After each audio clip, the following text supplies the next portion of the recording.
Here we have a brain. Our brain sends commands to our body through multiple different things, and here we have a spinal cord. So our brain is able to send messages to our body through stuff known as motor neurons, and these motor neurons are able to help our body do actions like contracting our muscles or basically mostly muscle contraction. And so the motor units and motor neurons have normally two parts. The first part is known as the UMN, or upper motor neuron. So the upper motor neuron receives messages from the brain through the synapses and brings them all the way down to what's known as, through the spinal cord, to something known as the lower motor neuron.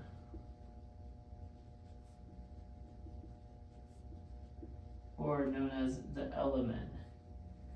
And a lot of these receive signals from different parts of our bodies. One of them known as the neuromuscular junction. Specifically in the neuromuscular junction, the upper motor neuron releases acetylcholine into the synapses of the lower motor neuron to be able to cause our muscle to contract. And other than that, our lower motor neuron is pretty long as well, and it has a lot of known as alpha motor units or neurons. These alpha motor neurons help pass the action potential and propagate it along the lower motor neuron so that it can go to wherever it needs to go. And these lower motor neurons can have multiple branches coming in and out, or that go and target specific muscles.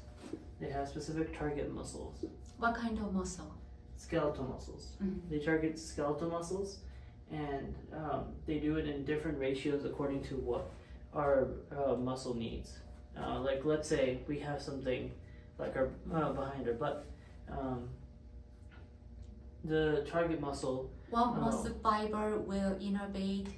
Yeah. So, like, let's say in our butt, since it doesn't need some complex reactions, it can have one of the branches here. What muscle fiber? For muscle fibers in what muscle fiber can innervate multiple neurons in our muscle. But let's say we're talking about something like an eye that's more complex. So our eye would require something more like a 1-to-1 ratio of a lower motor neuron. Ellen, I was wrong. So multiple fibers will be innervated by one neuron. Yes. Yeah, sorry about that. No worries. Yeah, so one of the motor neurons would innervate multiple muscle fibers. While, let's say in the eye, we'd have a 1-to-1 ratio because we need faster movement or faster signals between the brain and the target muscle. So we'd have a 1-to-1 ratio between the neuron branch and the muscle fiber in the eye. And what about our butt? our butt would be more of like a 1-to-4 or 1-to 100 thousands, or 1,000, million. because we don't need to move anything complex. Fine control, yes. We don't need fine control. Okay, one alpha motor neuron to all the fibers innervate. Yeah. So what does that mean? One alpha motor neuron to all the fibers innervate. Yeah, so the alpha motor neurons here, as we talked about before, they propagate the action potential that is, so the signal that's sent from the brain through the spinal cord and to the lower motor neuron. And one alpha motor neuron can send the action potential signal into multiple branches, so that we could be able to receive that signal. Like, let's say our finger, we needed to move. An alpha motor neuron would would help propagate the action potential to tell our finger to move.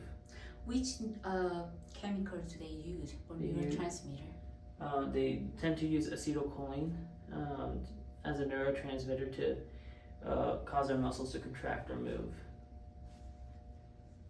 Thank you.